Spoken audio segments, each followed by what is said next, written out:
In the northeastern region of the American Rocky Mountains, not far from Missoula, Montana, 45 people gathered from FWBO centers in North America and Europe to study the Dharma amidst tall larch trees, log cabins, and a clear blue lake. So Nalanda West was launched, a Dharma study camp for people with a range of study experience. Nalanda West is an attempt, a beginning to explore what it is to do serious Dharma study in a retreat context, that is a context of practice, other forms of practice that includes meditation, includes devotion, includes friendship, discussion, communication. We're doing this in the spirit of the great Buddhist university, Nalanda, our namesake. We're doing it on a much smaller scale, indeed a more rustic scale, not the sophistication, not the range of the original Nalanda in its heyday, but I hope that we're capturing the spirit of Nalanda. The overall theme of Nalanda West is an exploration of the idea of study as practice, not study and practice, not study as a supplement to practice, but rather an exploration of how study is itself a form of practice. We've gathered here 45 or so of us, interestingly originating from 12 different countries, quite a remarkable mixture of people.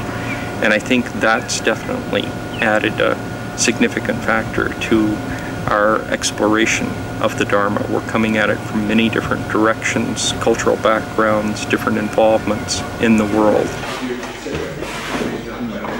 I have to confess that my reasons for coming to Nalanda West are probably a little different than some others. The appeal of Montana is what brought me here. The mountains, the trees, the beautiful lake. Quite honestly, when I heard that it was a study retreat, I was a little put off, thinking that that's not my area, and it's not my favorite thing to do, or at least it wasn't. I have to say that I've found over the past few days that I've been truly inspired.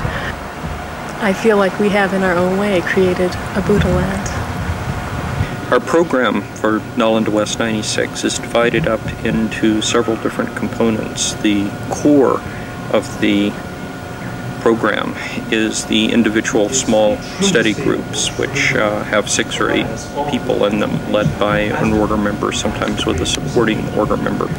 We're studying 3 different texts, the various groups, some groups one text, some group another, the Vimalakirtinandesha, the White Lotus Sutra, and sections of the Bodhicharyavatara.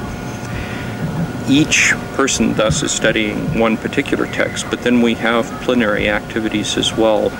The various study group leaders are also giving talks to the group as a whole in the evenings. We've made an effort in our shrine room activities to also incorporate material from the various different texts.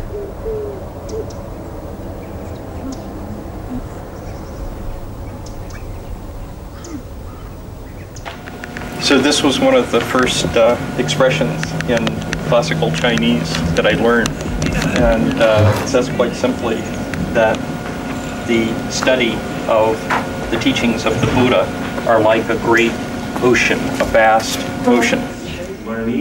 Richard Hayes, a world-renowned Pali and Sanskrit scholar, gave workshops on Sanskrit pronunciation. The thing which I've appreciated most about this retreat is seeing Saramati's initiative, and I think that this presages a further stage in the development of academic and scholastic research being shared much more widely within the movement, and I'm very hopeful this is going to have a very positive influence.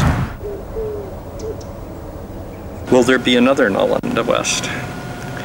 Well, I think it certainly would be a very appropriate thing for us to do. Judging from the response that we've had, from the encouragement that we've had from the participants on Nalanda West 96, I think there will be.